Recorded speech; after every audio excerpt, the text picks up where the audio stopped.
please give me a WhatsApp, okay, and I think show I think just. that is correct. I think so. Uh, if you take Uh-huh. only two digits, your answer matches with the Acha, solution. acha. So And that is there is one problem that incompressible should be mentioned in the question where for incompressible solids the Poisson factor is 0.5. So the incompressible is not mentioned in the question. acha, acha. Okay. So that may be corrected. That is not the thing, but other the problems, the numerical problems. So you have tried those one too. Yes, ma'am. All the answers are matching from 7. Okay. So any of you, if you are having facing any problem, then you can just WhatsApp me or send the screenshot or the in the PDF file through the mail. Okay, in between this. So all of you should do that and send it within 30 September, so that all of you just are in the actually practice mode. All the things are actually practice is needed. Okay, so for that thing. Now, in the previous class, we have done stress Ma'am, strain where curve should we for. submit that? Huh? Will you? Where should we submit that? You have to submit. If you have completed all the thing, then you have to submit through the Google form that I have given the link. And if there is any doubt, then you can mail me or WhatsApp me stating the doubt. Okay. And if I see that there is a number of doubts there, then I will discuss that in the next class. Okay. Okay, ma'am. So the next class I will take again on Monday. Sorry, not Monday, not Tuesday. Okay, Tuesday from 9:30 to 10:30. Now the thing is, because I think in the next week, uh, the 2nd October is on Saturday, na? So next week will be a holiday, next Saturday. I think so. So I will take the class on Tuesday. Now the thing is, we have done the stress strain curve for mild still, and there we have seen that here, if you see that, so in this region, where is the junction point, here this is basically the yield point, yield stress. Now here for mild steel or for the ductile material, this yield strength is very much prominent. Yield point, that is the point from where the plastic region starts. That means plastic region start means that if we just after the yield point, if we just remove the load, then it will not come to its original position. So a permanent deformation will be there. Now, for many materials, for example, for high carbon steel or for concrete, okay, so those who are brittle in nature, for those things, this yield point is not very much accurately can be, you can find out from the graph. The graph actually looks like, suppose for this high carbon steel, so it actually brittle just breaks here, so it is the brittle point. Suppose for cast iron, you cannot say specifically that which point is the yield point. So for this type of material, what is done, a proof stress in place of yield stress, a stress called proof stress is used, where suppose for example I am taking this thing, this curve, suppose for this cast iron, so here the slope, so this slope, this is actually gives the E value.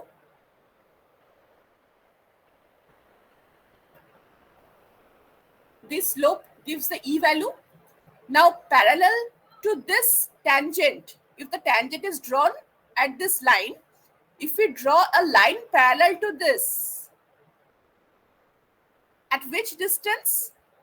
So at a strain value, suppose at point 002. This is the convention that 0.002, when the strain is 0.002, so at that point, if we draw a line parallel to the parallel to the tangent drawn at the initial point of the curve, then this line will cut this curve, suppose at this point. So this point is taken as the yield strength of that particular material, and for that material the yield strength term is not used. It is used at the proof stress. So that is the proof stress. So for the material for which a definite yield point is not visible from the stress strain curve, so for those type of material, we just use the proof stress for our calculation. And that proof stress, if that is drawn at 0.002 strain value, then we call this 0.2% proof stress. Some of the engineers can use 0.1% also. For some things, 0.1% proof stress is also used. So in the definition of proof stress, this is actually specified that 0.2% proof stress or 0.1% proof stress, like that. So 0.1 means 0.001 strain. So you have to draw the tangent line from here. So that actually depends.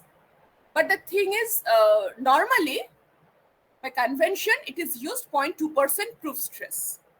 So if you go to the definition, that most ductile metals do not show well-defined yield points. So there are many metals. For mild steel, it is very much clearly visible. That is this point.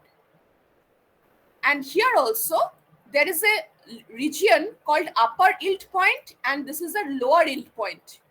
If you just follow any textbook there, you will see that corresponding to yield point, for mild steel material, there is a term called upper yield point and lower yield point. That is a very small region part, but that is specifically visible. But for this type of steel, suppose Fe415 or Fe500, so that specific, that distinct yield point is not visible. So there 0.002, that is 0.2% proof stress is used for calculation. So here, most ductile metals do not show well-defined yield point, yet undergoes large strains, and large strains after proportional limit exceeded. So for those materials, proof stress is used. Now, if you go for the definition, it is the stress that is just sufficient to produce under load a defined amount of permanent residual strain. This is the permanent residual strain. That is, if you just at this point, if at this location, if you remove the load, it will come, it will not fully come to its original position. It will have 0.002 strain as a permanent set without any appreciable structural damage. So typically the stress needed to produce 0.2% of plastic deformation is considered proof stress. And this is also called, as this is taken as offset at a distance of 0.002. So it is known as offset yield stress. So proof stress is also known as offset yield stress. So from this graph, you will see that Fe250, this 250, what is this 250? This is 415, this is 500. So this is basically the yield strength.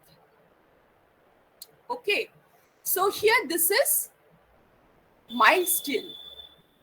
The mild steel is much more ductile, but its strength is low, 250 Newton per millimeter square. But for Fe415 or Fe500, these steels are used as a reinforcing material, and this is used for any steel structure, steel factory shed or the truss structure, like that. Okay, whenever you are actually constructing a steel structure, this mild steel materials are used because this is ductile in nature and there are various other properties. But for the as a reinforcing materials, Fe 500 or Fe 415 within the concrete, it is used as a reinforcing material. And for these materials, normally this 0.2% proof stress is taken in the calculation. Okay, so this is the proof stress.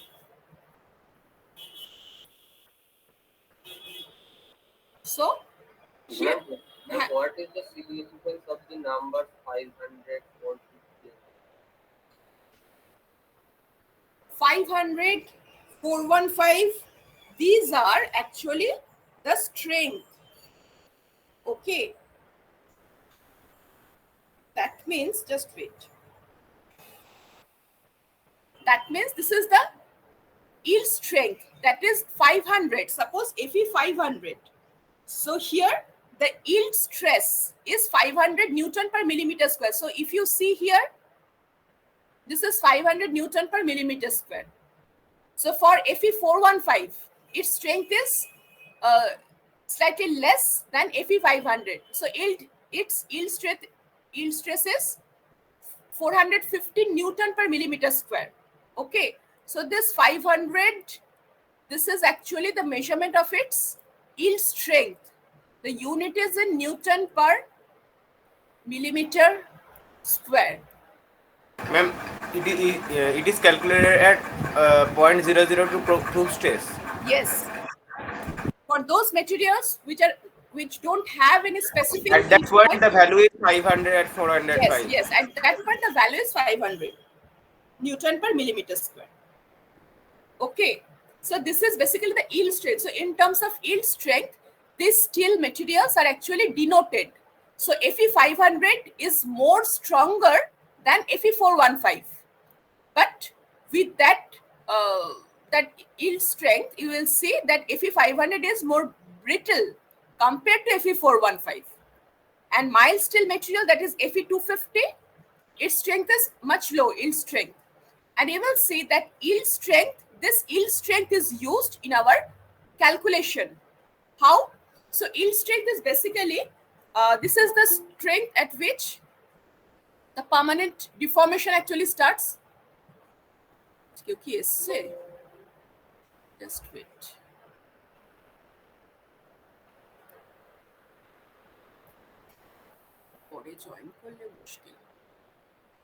So at the yield strength, permanent deformation starts. Now, for our calculation, suppose we are using Fe 500 or suppose we are using Fe 250.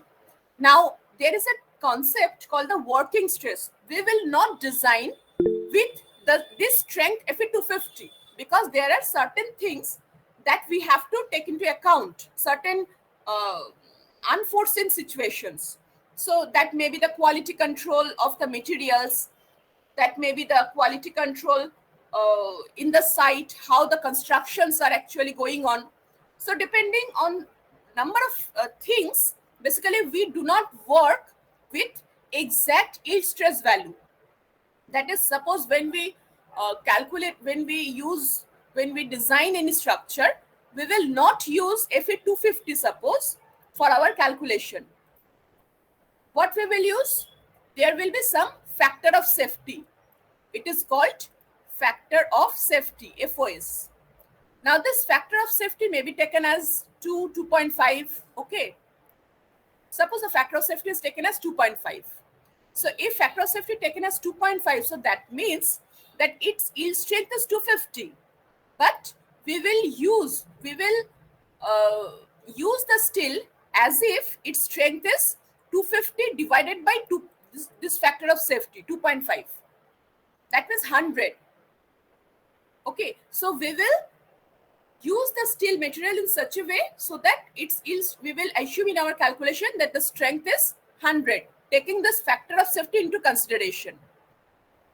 So the stress with which we are working, we are designing the materials, so that stress is called working stress. So that's it. that is called working stress. This working stress is the yield stress divided by this factor of safety. Okay, so this is taken when we do the practical design. But actually, if you do this test in the laboratory, you will see that this stress value, this yield stress value will come in your as a property of this material. So this is the property of the material. Okay. How do we get the factor of safety value? Is it conventional? So when you will go in the third year level, there you will see that this factor of safety is actually based on a number of things. There is factor of safety for load. There is a that is known as the safety factor. So that is there is the safety factor for load. There is a safety factor for the material. Okay, safety factor for load means suppose you are seeing that the load is coming as, suppose the UDL, the load is coming as suppose 10 kilonewton per meter square. But for your calculation, you have to multiply it with 1.5. Why? Because that 1.5 is taken as safety factor in the load. So along with that safety factor, as it is it exists for the load, so the similar thing exists for the material also. For concrete, for steel, these safety factors are different. So I am talking here 2 or 2.5, that is just a thumb rule like thing. So this is normally done in small buildings, small structures. But whenever you will go for the design of structures following the code properly, you will see there are a number of safety factors are available. So according to the code, you will see for the concrete structure, the safety factor is taken much more than steel. Why? Because steel is prepared in the factory, in a controlled environment. But concrete is actually prepared anywhere, in any site, and that depends on the workmanship. So the variation in concrete property is much more than that of steel. So considering all those variations, so for the concrete structure, the safety factor is taken much more for the material compared to the steel structure. So all these things in detail, you will learn it when you will start the design. Okay, so this is only just the basic idea that from the yield stress, how we get normally what is done, that is using the general factor of safety, using the working stress, we will design the structure. Okay. Ma'am, is factor of safety applied on all the objects? All the objects means yes, but with which wherever there is a chance of coming variation. So there the factor of safety actually comes. Because in case of load, the variation may come. You cannot foresee that what will be the load after suppose 20 years. But you have to build a structure for a lifetime of 25 years or 50 years like that. So whatever you will assume, the actual value may be much more than that. For that reason, basically the structure, what you are using now, suppose any building structure is actually built now. Okay, so there the load is basically less because that factor of safety is taken into consideration. But with time, the strength of the materials actually decreases. So all these things, keeping in mind, these safety factors are taken in the design. So wherever there is a variation that may come, there the safety factors are taken according to the code. Okay. Yes.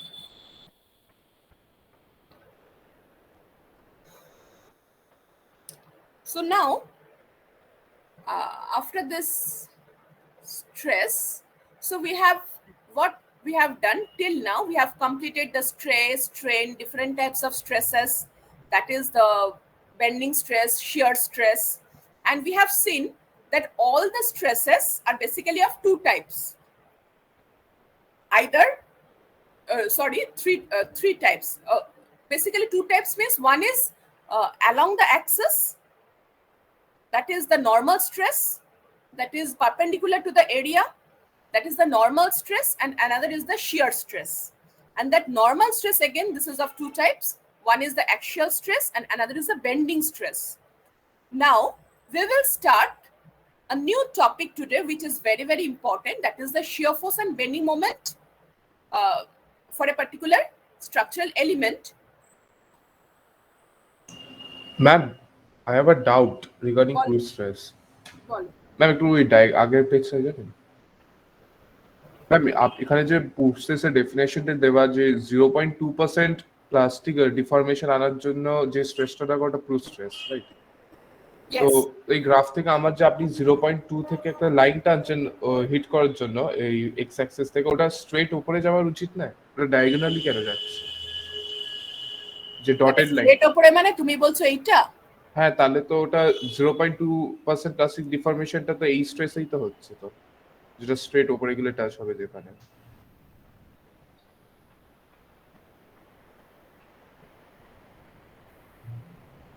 Basically যেটা টানা হচ্ছে এই যে এটার যে গ্রাফটা, suppose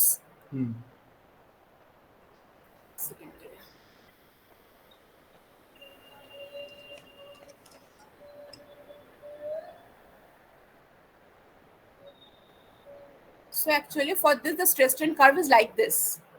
So you have to draw a tangent here. You have to draw a tangent here. Right, this E value will be the E value of this material. And you have to draw a line parallel to this tangent. Okay, so this line will cut here, this point. Okay ma'am. So this point is the point 002, this length. So this line should be parallel to this tangent, not parallel to the y-axis, that is the strain, the stress axis. Okay ma'am. Okay. Okay.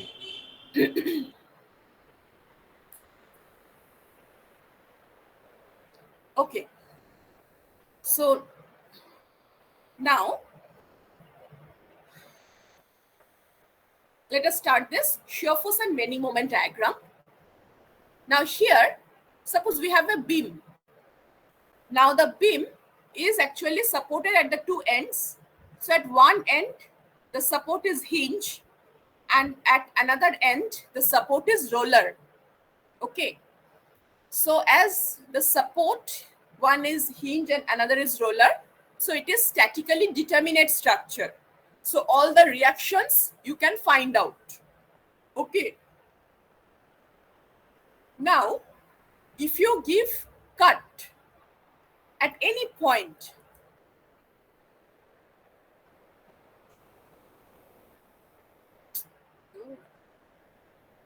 suppose you have just cut this section at any point. So at this cut section, what will you see? If you see, there will be a force which is acting along this area. Okay. So the force which is acting along this area, this is actually the internal shear force. The internal shear force is developed here. And another type of force will come, which is normal to this cross-section area. And this is actually the internal normal force. And if you just see it properly, you will see that at the top flange, top region, the direction of force is like this. And at the bottom region, the direction of force is like this. So what does that mean? That means at the top, there is a compressive stress. The normal stress, this is coming, but the stress is compressive in nature. And at the bottom part, you will see that the stress direction is opposite to that of top. So that is again the normal stress, but that is tensile in nature. And if you just see the length of these arrows, you will see the length of these arrows are much less here, but much more here. So from this, just this is a pictorial representation. You will see it later on also through mathematical calculation that, so this stress, this compressive stress at the top or tensile stress at the bottom, so this is known as the bending stress. And this bending stress is maximum at this extreme fiber. So at this extreme fiber, this bending stress is maximum. Okay. So what does this mean basically? Because due to this application of load,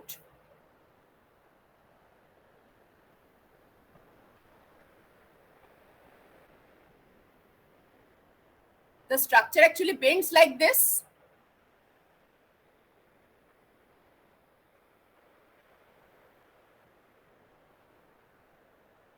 So the axis of the structure, the axis of the element. So here you will see, so if this is the neutral axis, so here, so suppose before deformation,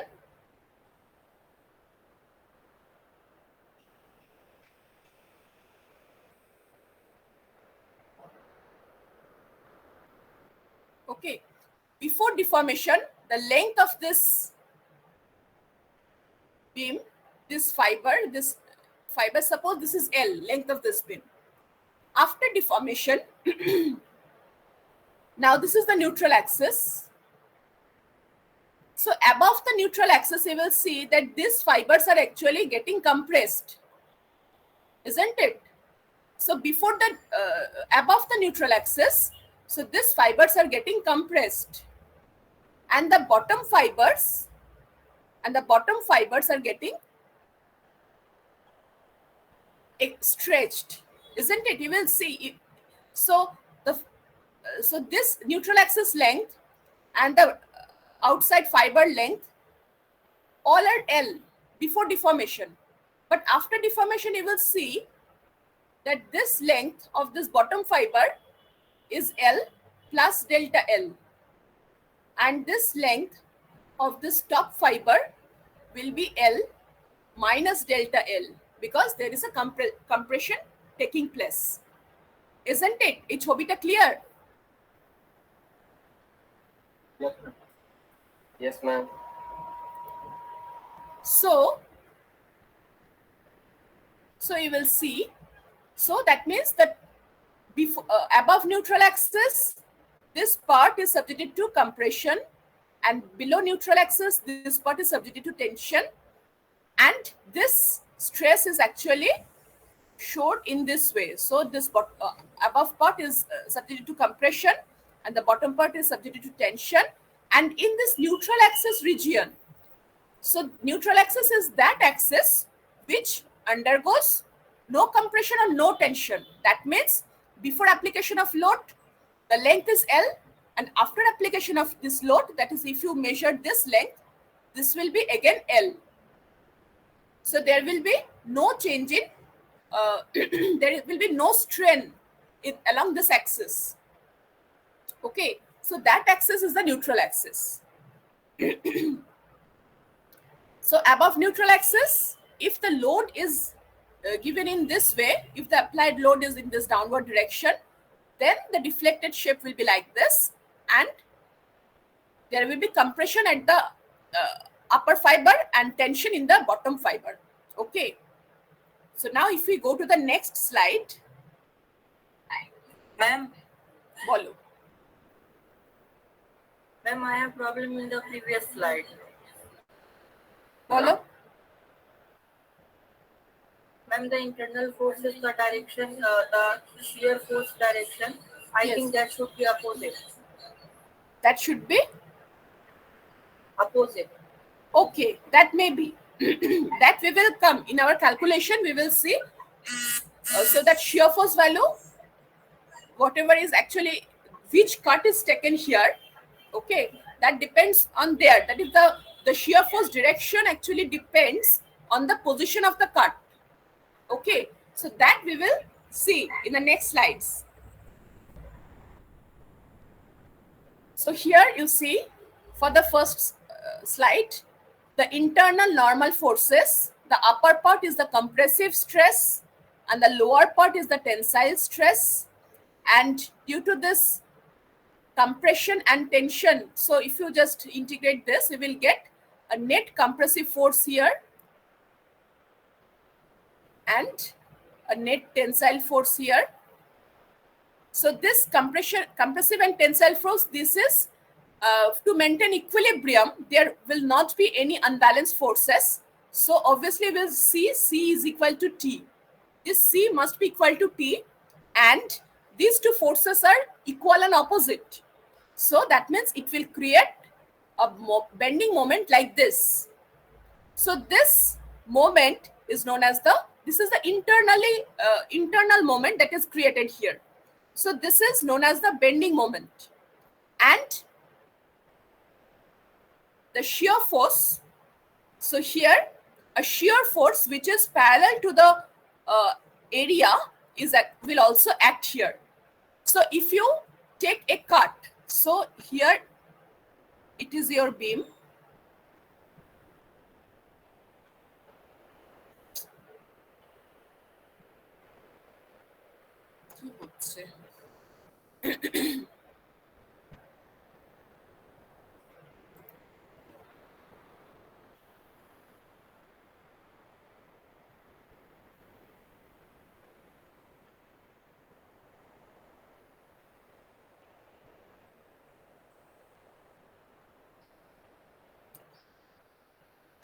So if you take a cut here,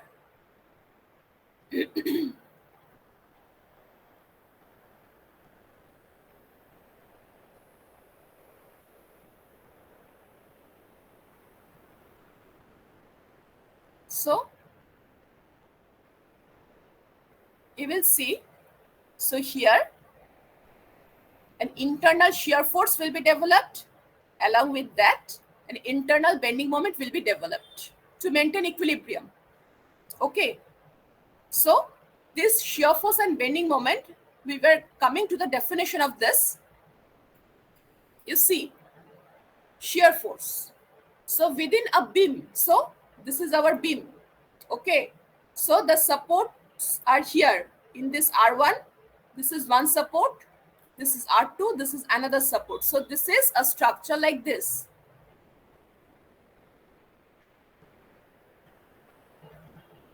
Here the structure is drawn like this.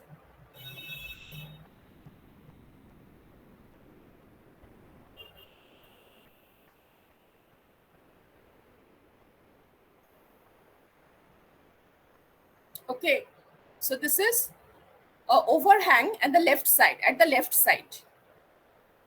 So the cross section. Huh? The cross section. কোনটা cross section? Ma'am ওই W2 and W3 মাঝখানে এ আছে। হ্যাঁ হ্যাঁ, ওটা ওখানে কাট করা হয়েছে, ওটাতে আসছি। That is the cross section. So this is the overall beam which is subjected to this load W1, W2, W3. Now within a beam, now if you just give a cut here, suppose at first you will giving a cut here. Okay, তুমি যদি ওখানে একটা কেটে দাও জিনিসটাকে, so কাটার পরে তুমি যদি এটা ফ্রি বডি ডায়াগ্রাম আঁকো, সো দিস ইজ W1, তুমি তো এখানে একটা কাট তৈরি করেছো।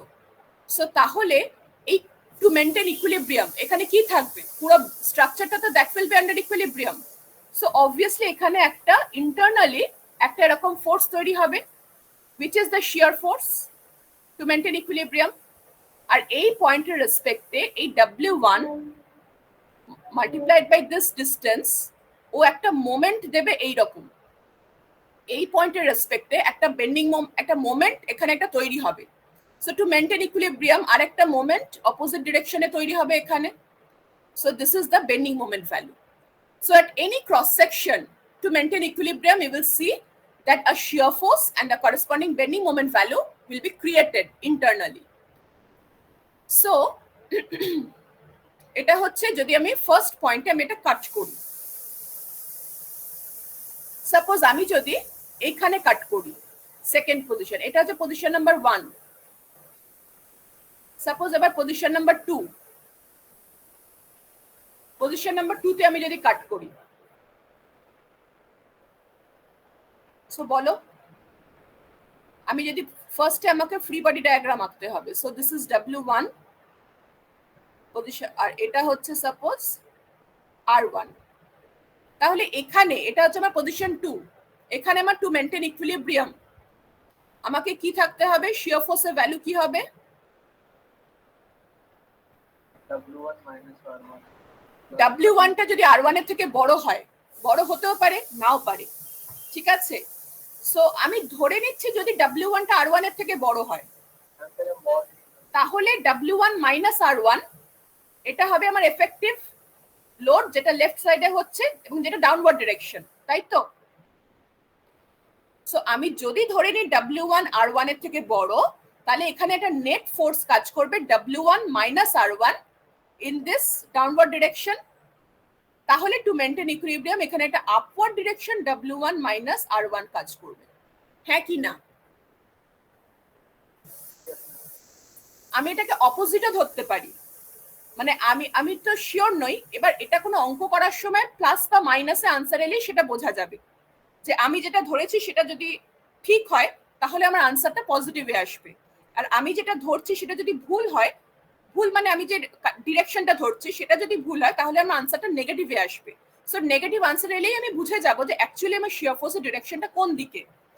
যদি আমার এখানে W1 R1, সো যদি আমার R1 টা W1 এর থেকে বড় হয়, তাহলে আমার লেফট সাইডে একটা নেট আপওয়ার্ড ফোর্স হচ্ছে R1 মাইনাস W1, তখন আমার এখানে একটা নেট ডাউনওয়ার্ড ফোর্স কাজ করবে which is R1 minus W1। So basically shear ফোর্সের ভ্যালুটা হচ্ছে এটাই, W1 মাইনাস R1 আপওয়ার্ড অথবা downward R1 minus W1, basically জিনিসটা সেমই। কোনো একটা ভ্যালু আপওয়ার্ড ডিরেকশনে W1 minus R1 is same as the downward ডিরেকশনে R1 মাইনাস W1, তাই তো। সো বেসিক্যালি তো শিয়ার ফোর্সটা আমরা কি করে পাচ্ছি? So you see, this is the algebraic sum of the lateral forces. So আমরা যে সেকশনটা নিচ্ছি তার বাঁদিকে, মানে বাঁদিকে হতে পারে ডান দিকেও হতে পারে, মানে acting on either side of the section, মানে আমরা যে পয়েন্টে সেকশনটা কাটছি তার ইদার সাইড, আইদার তার লেফট সাইড অথবা রাইট সাইড। আমরা এখানে লেফট সাইডে নিয়ে করছি, সো লেফট সাইডে যে ফোর্সগুলো কাজ করছে তার উপর বেস করে আমার এখানে এটা আসবে, মানে R1 মানে shear force ভ্যালুটা আমি বের করতে পারি। So within a beam the shear force at any section is basically the algebraic sum of the lateral forces acting on either side of the section. এই সেম ভ্যালু তুমি যখন একটা অঙ্ক কষবে তখন তুমি দেখতে পাবে যে ভ্যালুটা কিন্তু তুমি সেম পাবে যদি তুমি ফ্রি হ্যান্ড মানে ফ্রি বডি ডায়াগ্রামটা এদিক থেকে আঁকো, value you will get same. সেটা আমরা পরে যখন এক্সাম্পল করব দেখাবো। So আপাতত এখানে কি না, consider a beam carrying loads W1, W2, W3 with R1, R2 as support reaction if we cut the beam at section AA। ওই তো মানে এখানে হচ্ছে AA তে কাট করে আমার কি শিয়ার ফোর্স আসছে সেটা আমি বার করছি। সেরকম একইভাবে সাপোজ এই কেস 2 তে আমার বেন্ডিং মোমেন্ট এখানে কত হবে, কেস 2 তে এইটা হচ্ছে কি আমি এখানে আমি সেকশন কেটেছি, আমি আরেকটা আলাদা কালার নিচ্ছি, সাপোজ আমি এখানে আমার সেকশনটাকে কেটেছি। সো আমি যদি এখানে সেকশনটাকে কাটি তো এই সেকশনের রেসপেক্টে W1 কত মোমেন্ট দিচ্ছে, W1 ইনটু দিস লেংথ। এবার W1 যে মোমেন্টটা ক্রিয়েট করছে সেটা হচ্ছে এই রকম, মানে অ্যান্টি ক্লকওয়াইজ। বাট R1 যে মোমেন্টটা দিচ্ছে সেটা ক্লকওয়াইজ হবে, R1 into this length. So সেটাই দেখবে এখানে করা আছে, এখানে বলা আছে যে এই ওভারহ্যাং লেংথটা হচ্ছে A, ওভারহ্যাং লেংথটা হচ্ছে A।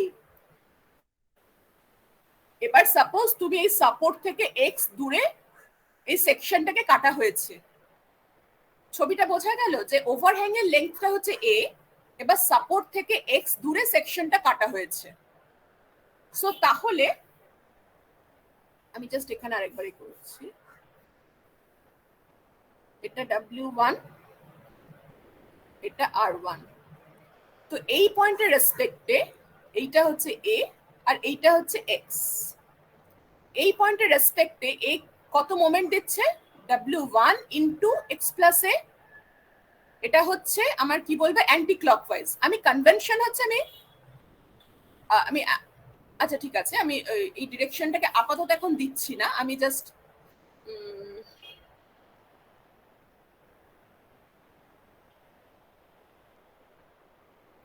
so w1 into x plus a minus r1 into x, so এইটা হচ্ছে নেট মোমেন্ট যেটা হচ্ছে এই ডিরেকশনে হচ্ছে। মানে এই মোমেন্টের ডিরেকশনটা কোন দিকে বলো? w1 into x plus a minus r1 x, এই মোমেন্টের ডিরেকশনটা w1 টাকে যেহেতু আমি পজিটিভ নিয়েছি, সো এই মোমেন্টটা এইভাবে কাজ করছে। So obviously to maintain equilibrium, same value of this moment but in the opposite sense must act here.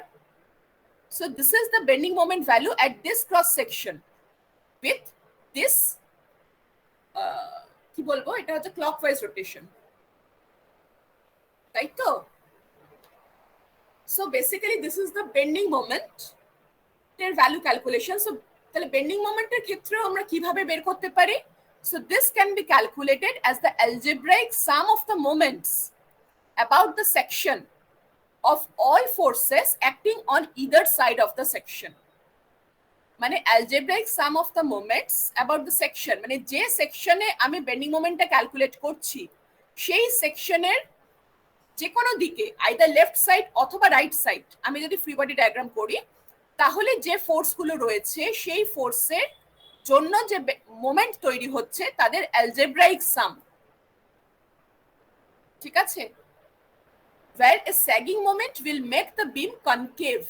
এবার মোমেন্ট হচ্ছে স্যাগিং মোমেন্ট, কখনো কখনো ডিফ্লেকশনের জন্য ভ্যালু মানে ডিফ্লেক্টেড শেপটা এই রকম হয়ে যায়, কনকেভ মানে কনকেভ নেচারের হয়ে যায়, সো তখন এটাকে বলা হয় স্যাগিং মোমেন্ট।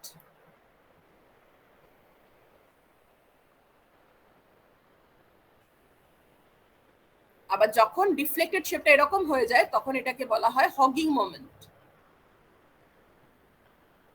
স্যাগিং মোমেন্টকে বাই কনভেনশন পজিটিভ ধরা হয়, অর্থাৎ এই মানে বাঁদিকে হচ্ছে ক্লকওয়াইজ অ্যারো আর ডান দিকে হচ্ছে অ্যান্টি ক্লকওয়াইজ অ্যারো, তখন এটা হচ্ছে স্যাগিং মোমেন্ট। আর হগিং মোমেন্টের ক্ষেত্রে বাঁদিকে হচ্ছে অ্যান্টি ক্লকওয়াইজ আর ডান দিকে হচ্ছে ক্লকওয়াইজ, এটাকে নেগেটিভ বেন্ডিং মোমেন্ট ধরা হয়। এটা হচ্ছে convention. So steps to find the shear force and bending moment. এটা yes ma'am. Okay ma'am. Okay ma'am, আমি স্ক্রিনশট নেব বলে। ওকে, সো তার মানে এখানে দেখো যে এরকম যদি একটা বিম দেওয়া থাকে, সো তাহলে সবার আগে কি করতে হবে, তোমাকে রিঅ্যাকশন গুলো বের করে নিতে হবে। তোমার একটা বিমের সাপোর্ট কন্ডিশন দেওয়া থাকবে, বিমের length will be given to you, the externally applied load will be given to you, so using those things you have to find the reactions. It is the first work. So reaction বার করার পরে different পয়েন্টে তোমাকে section নিতে হবে। হ্যাঁ, তো ফার্স্টে এখানে সেকশনটা নেওয়া হলো ধরো জাস্ট সাপোর্টের একটু দূরে, এবং এই ডিস্টেন্সটা এক্স, যেখানে এক্স উইল ভ্যারি, এবং তারপরে ধরো ঠিক মানে এই লোড মানে এই মানে এখানে যে সেকশনটা নিলে সেই ক্যালকুলেশন ইজ সেম অ্যাজ এখানে সেকশন নেওয়ার ক্যালকুলেশন, মানে এক্স এর ভ্যালুটা তখন ভ্যারি করবে ফ্রম 0 টু দিস লেংথ, এই লেংথটা যতটা দেওয়া থাকবে তাই। তারপরে তোমাকে সেকশন নিতে হবে এখানে, সো সেখানে হচ্ছে যে এক্স এর ভ্যালু উইল ভ্যারি ফ্রম এখান থেকে এখানে এত অবধি, যেটা এক্স এর ভ্যারিয়েশন হবে সেই ভ্যালুটা তুমি বসাবে, তারপরে তুমি একটা ক্রস সেকশন নিলে এখানে। সো তাহলে কি হবে না, তুমি ডিফারেন্ট পয়েন্টে কি কি শিয়ার ফোর্স এবং বেন্ডিং মোমেন্ট ভ্যালু আসতে পারে তুমি অঙ্কটা কষতে পারো। বেসিক্যালি এই শিয়ার ফোর্স আর bending moment, this is a very very important thing যে কোনো ডিজাইন ক্যালকুলেশনের জন্য। মানে একটা ধরো একটা বিল্ডিং স্ট্রাকচার করছো, বিল্ডিং এর ওপরে লোড আসছে, স্ল্যাবের ওপরে বিমের ওপরে লোড আসছে, সেই লোডের জন্য তাদের ডিফ্লেকশন হচ্ছে, সেই ডিফ্লেকশন হচ্ছে মানে তার মধ্যে একটা ইন্টারনালি একটা শিয়ার ফোর্স আর বেন্ডিং মোমেন্ট তৈরি হচ্ছে। সো সেই ক্রস সেকশন তুমি যেটা প্রোভাইড করেছো বা যে রিনফোর্সমেন্ট তুমি যেটা প্রোভাইড করেছো সেই cross section along with the reinforcement এরা ওই শিয়ার ফোর্স আর বেন্ডিং মোমেন্টটাকে ধরে রাখতে পারছে কিনা। যদি তারা ক্যাপেবল না হয় সেই বেন্ডিং মোমেন্টটাকে রেজিস্ট করতে, তাহলে তো বিম ভেঙে যাবে। সো আমাদেরকে ডিজাইন করতে হবে, ফার্স্ট হচ্ছে analysis. So we are actually doing here the analysis part, যে লোডটা এলো এবং তার এফেক্টে তার শিয়ার ফোর্স আর বেন্ডিং মোমেন্ট কত হচ্ছে বিমে। তো shear force bending moment calculation করার পরে আমাদেরকে ডিজাইনে আসতে হবে যে আমি সেই শিয়ার ফোর্স আর বেন্ডিং মোমেন্টের জন্য আমি দেখবো যে আমার ক্রস সেকশনটা সেফ কি সেফ নয়।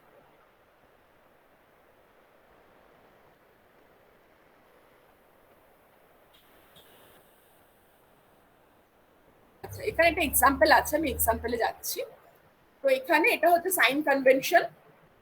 তো যেটা বললাম এইটার ক্ষেত্রে হচ্ছে পজিটিভ বেন্ডিং মোমেন্ট মানে যেটা হচ্ছে স্যাগিং বেন্ডিং মোমেন্ট। আর স্যাগিং বেন্ডিং মোমেন্টে আমার অ্যাকচুয়ালি রিফ্লেক্টেড শেপটা এরকম হবে ডিউ টু দিস মানে স্মাইলিং ফেসের মতো, যেটা এখানে হয়েছে স্যাগিং বেন্ডিং মোমেন্ট। আর এটা হচ্ছে হগিং বেন্ডিং মোমেন্ট, মানে এটা হচ্ছে এই রকম তার শেপ হবে, ঠিক আছে। আর লেফট আপ রাইট ডাউন তাকে বলা হয় positive shear. Left up right down, left up মানে কি, মানে তুমি যে ক্রস সেকশনটা নিয়েছো সেটা যদি তুমি লেফট সাইডে ক্রস সেকশন নাও, মানে এদিকে তোমার যে লোড থাকছে আর এদিকে তোমার যে শিয়ারটা থাকছে, সো এটার জন্য এটা কি হচ্ছে, মানে এটা যদি লেফট আপ রাইট ডাউন হয় মানে বেসিক্যালি এটা ডিফ্লেক্টেড শেপটা তোমার এই রকম হয়ে যাবে, যেটা তোমার এই ক্ষেত্রে হচ্ছে এই লোকেশনগুলোতে হচ্ছে, এই লোকেশনগুলোতে হচ্ছে। সো এটাকে বলা হয়, এটাকে কনভেনশনালি নেওয়া হয় this is positive shear. Similarly the negative shear হচ্ছে এই জায়গাটা যেখানে তোমার ডিফ্লেক্টেড শেপটা এরকম হচ্ছে, মানে ডিফ্লেক্টেড মানে শেপটা, হ্যাঁ। সো যেটা হচ্ছে তোমার এই লোকেশনটা, সো এখানে তোমার শিয়ার ফোর্সটা নেগেটিভ। সো যদি লেফট ডাউন রাইট আপ হয় সো সেখানে শিয়ার ফোর্সটা হচ্ছে নেগেটিভ, আর যদি লেফট আপ রাইট ডাউন হয় সেখানে শিয়ার ফোর্সটা পজিটিভ। এটা হচ্ছে সাইন কনভেনশন। এবার একটা অঙ্ক করলে জিনিসটা বোঝা যাবে। তো basically suppose this is a beam, এখানে 15 কিলোনিউটন লোড আছে, 6 কিলোমিটার লোড আছে, আর at a distance 2 metre 2 metre 2 metre. So আমি from the force equilibrium and from the moment equilibrium আমরা এই রিয়াকশন গুলোকে বের করব। রিয়াকশন এলো 12, আর এ হচ্ছে 12 আর আরবি হচ্ছে 9, সেটা তোমরা বার করতে পারো। এবার রিয়াকশন গুলো বের করার পরে হরাইজন্টাল রিয়াকশন তো নেই যেহেতু কোনো হরাইজন্টাল লোড নেই। So at this support, so there is 12 kilonewton force. So আমি যদি এদিকে মানে প্রথম 2 মিটারের মধ্যে আমি যদি একটা সেকশন নিই, সো শিয়ার ফোর্সটা তোমরা বলো যে এখানে যদি নিই তাহলে যে শিয়ার ফোর্সের ভ্যালু, আর এখানে যদি নিই শিয়ার ফোর্সের ভ্যালুটা কত হবে।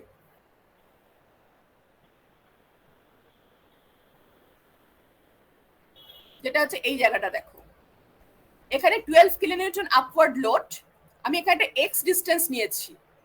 এক্সটা হচ্ছে এখানে ভ্যারি করবে ফ্রম 0 to 2, 0 থেকে 2 মিটারের মধ্যে আমি যদি এক্স এর ভ্যালুটা নিই, তাহলে আমার এখানে টু মেনটেন ইকুইলিব্রিয়াম শিয়ার ফোর্সের ভ্যালুটা 12 হবে ডাউনওয়ার্ড, আর বেন্ডিং মোমেন্টের ভ্যালু হবে এই 12টা তো এখানে বেন্ডিং মোমেন্ট তৈরি করছে এইরকম 12 into x. So obviously to maintain equilibrium এখানে বেন্ডিং মোমেন্ট এই সেকশনে তৈরি হবে 12x ভ্যালু, কিন্তু অপোজিট ডিরেকশনে, মানে কি বলে এটাকে অ্যান্টি ক্লকওয়াইজ ডিরেকশনে।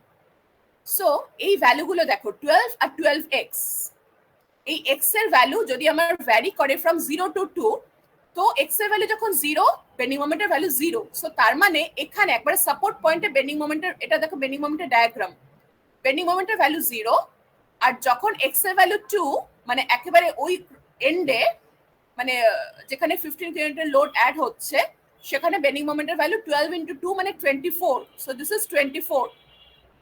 সো এখানে একটা স্ট্রেট লাইন রিলেশনশিপ, কারণ এখানে ইকুয়েশনটা হচ্ছে 12x।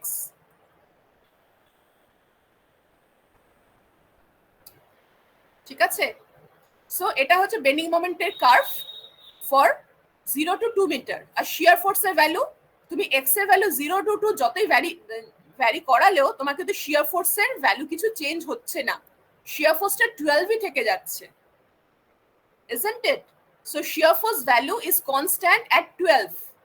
আর এবার তুমি যদি সাইন কনভেনশনটা দেখো, বেন্ডিং মোমেন্টের ক্ষেত্রে তোমার লেফট সাইডে বেন্ডিং মোমেন্টটা ক্লকওয়াইজ আর রাইট সাইডে anti clockwise. So this is actually this, if you follow this convention, this is positive bending moment, left clockwise আর right anti clockwise। দেখো left clockwise and right anti clockwise, so this is by convention positive। so এটা কিন্তু আমার positive bending moment value আসছে। আর shear force x equals to 0 তে কিছু হচ্ছে না কেন? হ্যাঁ, x equals to 0 তে কোনো শিয়ার ফোর্স বা বেন্ডিং মোমেন্ট নেই কেন? ওখানেও তো একটা মানে 15 কিলোনিউটনের জন্য লেফট সাইডেও তো একটা বেন্ডিং মোমেন্ট তৈরি হবে। না না, লেফট সাইডে তুমি যদি ফ্রি বডি নাও, 15 এর লেফট সাইডে কোনো কিছু ওখানে মানে তুমি যদি তাহলে সেটাকে ব্যালেন্স মানে ফ্রি বডি ডায়াগ্রাম নিতে পারো, বাদিক থেকেও নিতে পারো। তো তুমি যদি ডান দিক থেকে নাও, তোমার তো ওখানে তো 15 কিলোনিউটন তো আসছেই না তোমার ওখানে। আমি এটা তোমাদেরকে যেটা বলছি, আমি তোমাদের লেফট সাইড দিয়ে বলছি, তোমরা সিমিলার জিনিস রাইট সাইড দিয়ে করবে। মানে রাইট সাইড দিয়ে তোমরা যদি করে দেখো, দেখবে তোমাদের সেম ভ্যালুই আসছে, ওখানে 50 কিলোনিউটন কিছু আসবে না। মানে আমরা এই জিনিসটা আবার আমরা মানে আরেকবার আমরা ডিসকাস করব নেক্সট ক্লাসে, তাও আমি জাস্ট যেটাকে বলছি। সো এখানে হচ্ছে 12, তুমি যদি এখান থেকে x0 থেকে শুরু করে এত অবধি নাও, ঠিক 15 কিলোনিউটনের জাস্ট আগে অবধি, মানে 0.0001 মিটার আগে অবধি ধরো, মানে সেটাকে তো আমরা ওভাবে আলাদা করতে পারি না, তো আপ টু 15 মানে আপ টু 2 মিটার অবধি। সো আমরা ধরে নিচ্ছি সেটা হচ্ছে এখানে কনস্ট্যান্ট ভ্যালু 12। আর তোমরা যদি শিয়ার ফোর্সটা দেখো, শিয়ার ফোর্সের কনস্ট্যান্ট ভ্যালু 12, আর এখানে কিন্তু left up right down, so which is by convention positive shear. So এখানে শিয়ার ফোর্সটাও কিন্তু পজিটিভ। সো তুমি যদি সেকশনটা ওখানে নাও, পরের কেসে এবার ক্রস সেকশনটা নেওয়া হয়েছে ঠিক 15 এর ঠিক ডান দিকে, মানে 0.001 ডান দিকে। যে তুমি 0.001 ডান দিকে নিলে তখনই কিন্তু তোমার নেট, তখন কি হচ্ছে না, তখন কিন্তু তোমার লেফট সাইডে দুটো ফোর্স অ্যাক্ট করছে, 12 প্লাস মানে উপরের দিকে, 15 নিচের দিকে। সো তাহলে তোমার নেট, আচ্ছা 12 আপ ডিরেকশনে, 15 ডাউন ডিরেকশনে, সো নেট একটা 3 কিলোনিউটন ডাউন ডিরেকশনে অ্যাক্ট করছে। ঠিক আছে, সো নেট একটা 3 কিলোনিউটন ফোর্স লেফট সাইডে তোমার ডাউনে অ্যাক্ট করছে। তাহলে ডাউনে 3 কিলোনিউটন অ্যাক্ট করছে, তাহলে অবভিয়াসলি রাইট সাইডে টু মেইনটেইন ইকুইলিব্রিয়াম আপ সাইডে 3 অ্যাক্ট করবে। So left down right up মানে হচ্ছে negative shear. So basically you will see the শিয়ারের ভ্যালু হচ্ছে -3, যেটা হচ্ছে এই 12 থেকে ও 15 নিচে নেমে এলো, এখানে হচ্ছে -3। এবার এই -3 এর ভ্যালুটা কিন্তু কনস্ট্যান্ট ফর দিস রিজিয়ন। এবারে আমি যদি খালি শিয়ার ফোর্সের ভ্যালুটাতেই আগে যাই, তো এটা হলো 6 এর ঠিক আগে অবধি। এবার 6 এর জাস্ট পরে আমি আরেকটা সেকশন নিলাম এখানে, এটার ক্ষেত্রে ও কিন্তু রাইট সাইড থেকে ফ্রি বডি না, রাইট সাইড থেকে নেয়নি, এটা তোমরা নেবে। তো যদি আমরা এখান থেকে নিই, তাহলে আমার কি কি ফোর্স হচ্ছে, 12 আপ, 15 ডাউন, 6 ডাউন। সো তার মানে এখানে কিন্তু net 21 down, 12 up, so -9। So basically এখানে কিন্তু শিয়ার ফোর্সের value minus with the magnitude 9। একইভাবে আমি যদি বেন্ডিং মোমেন্টের ক্যালকুলেশন করি, তাহলে এই ফার্স্ট এই ছবিটাতে 12 ইন্টু 2 + x, মানে আমি যদি এখানে করি, মানে বেন্ডিং মোমেন্ট আমি যদি এখানে একটা সেকশন নিই যেটা হচ্ছে এখান থেকে x দূরে, So 2 plus 12 into x plus 2 minus 15 into x. So that will be the bending moment value at the left side. So at the right side also the bending moment value will be this. আর তোমরা যদি মানে করো তাহলে দেখতে পাবে যে 12 into x plus 2 টাকে যদি পজিটিভ ধরো, সো এটা হচ্ছে লেফট সাইডে এরকম, সো অবভিয়াসলি তো রাইট সাইডে ইকুইলিব্রিয়াম মেইনটেইনের জন্য উল্টো ডিরেকশনে হবে, so this is negative, sorry positive bending মোমেন্টের ভ্যালু। এবং x এর ভ্যালুটা যেই তুমি 2 বসাবে, x এর ভ্যালু 2 মানে এই লোকেশনে, সো x এর ভ্যালু 2 বসালে তোমার সেখানে বেন্ডিং মোমেন্টের ভ্যালু হয়ে যাবে 18। তো একইভাবে তুমি যদি 6 এর পরে আবার x ডিস্টেন্স দূরে তুমি সেকশন নাও, তোমার বেন্ডিং মোমেন্টের ভ্যালু হবে এটা, মানে এক্সপ্রেশন। আর তুমি যদি এটাকে প্লট করো ফর ডিফারেন্ট x ভ্যালু, তুমি এই কার্ভটা পাবে। সো বেসিক্যালি তোমাকে উদ্দেশ্যটা হচ্ছে যে সো এই যে ডায়াগ্রাম যেটা তৈরি করা হলো, সো এই ডায়াগ্রামটা হচ্ছে আমাদের shear force and bending moment diagram. So এই ডায়াগ্রাম থেকে আমরা রেডিলি দেখে বলতে পারি যে বিমের কোন ক্রস সেকশনে মানে আমার বেন্ডিং মোমেন্টের ভ্যালু ম্যাক্সিমাম বা ম্যাক্সিমাম শিয়ার ফোর্সের ভ্যালু আসছে। সো তোমরা এত অবধি মানে আমি তো তোমাদের এটা পাঠিয়ে দেবো আজকেই, তাহলে পাঠিয়ে দিচ্ছি যাতে তোমাদের দেখতে সুবিধা হয়। সো এই এক্সাম্পলটাকে আগে ভালো করে দেখবে, দেখে মানে কি মানে কোনো অসুবিধা হলে আমরা নেক্সট ক্লাসে আমরা এখান থেকেই আবার শুরু করব, ঠিক আছে? আর তোমরা এর মধ্যে বাড়িতে রাইট সাইড থেকে ফ্রি বডি ডায়াগ্রাম ড্র করে প্র্যাকটিস মানে একটা চেষ্টা করবে। বলো। And the point with the highest bending moment will have the highest sag. Yes. The maximum bending. হ্যাঁ মানে যেমনি 15 কিলোমিটারে বেন্ডিং মোমেন্ট 24 যাওয়া আছে না, হ্যাঁ the highest. তো এই স্যাগটা করবে এখানে। তাতে এই স্যাগের কি মিনিমাটা যে 15 কিলোমিটার কি স্যাগের কি বললে? শেষে কথাটা বুঝতে পারলাম না। বলতে বেন্ডটা হচ্ছে না ম্যাম? হ্যাঁ বেন্ড হচ্ছে, বেন্ডের যে লোয়ার মোস্ট পয়েন্টটা ওটা 15 কিলোমিটারের নিচে থাকবে। এক্স্যাক্টলি। তোমার ঠিক লোডের নিচেই তোমার ম্যাক্সিমাম ডিফ্লেকশন গুলো হবে, মানে ম্যাক্সিমাম বেন্ডিংটা তোমার ঠিক লোডের নিচে আসবে। মানে তুমি যখন এরপরে ডিফ্লেকশন ক্যালকুলেশন করবে তখন দেখবে যে ঠিক এক্স্যাক্টলি কনসেন্ট্রেটেড লোডের নিচেই তোমার maximum bending moment, maximum bending stress আসছে। সো সেই পয়েন্টগুলোই হচ্ছে ভালনারেবল। তো সেই পয়েন্টগুলোতেই তোমাকে ডিজাইনটাকে চেক করতে হবে।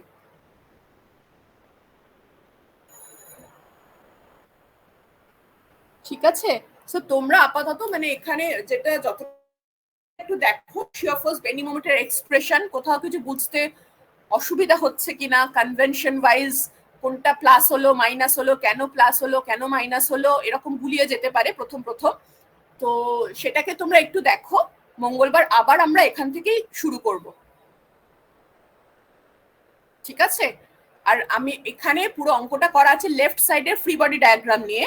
তোমরা সিমিলারলি রাইট সাইডের ফ্রি বডি ডায়াগ্রাম নিয়ে দেখবে যে তোমাদের এই রকমই bending moment shear force diagram আসছে কিনা, ঠিক আছে?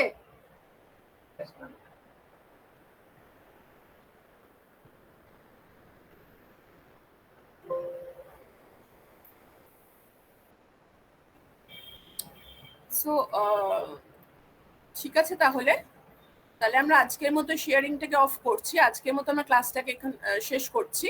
সো তোমরা ওখানে দেখো, দেখে প্রবলেম হলে আমাকে বলবে। আর যদি এর মধ্যে কেউ চেষ্টা করছো, কোনো কনফিউশন হচ্ছে, তোমরা আমাকে হোয়াটসঅ্যাপে কোয়েশ্চেনটা লিখে জানাবে, ওকে, যে এটা কেন হচ্ছে। তাহলে সেইভাবেই আমরা তাহলে নেক্সট ক্লাসে আলোচনা করব, ওকে? সো ঠিক আছে, তাহলে এখন লিভ করছি। তো মঙ্গলবার দিন 9:30টার সময়, 9:30 থেকে আবার ক্লাস হবে, ওকে? তোমরা সকলে করে যাও, এখানে কিন্তু রোল নাম্বার আর নাম প্রত্যেকে লিখে দাও। আমি এটাকে জাস্ট কপি করে দেবো আর কি, মানে কপি করে রেখে দিচ্ছি আমার কাছে। সো এটা তোমরা করে নাও।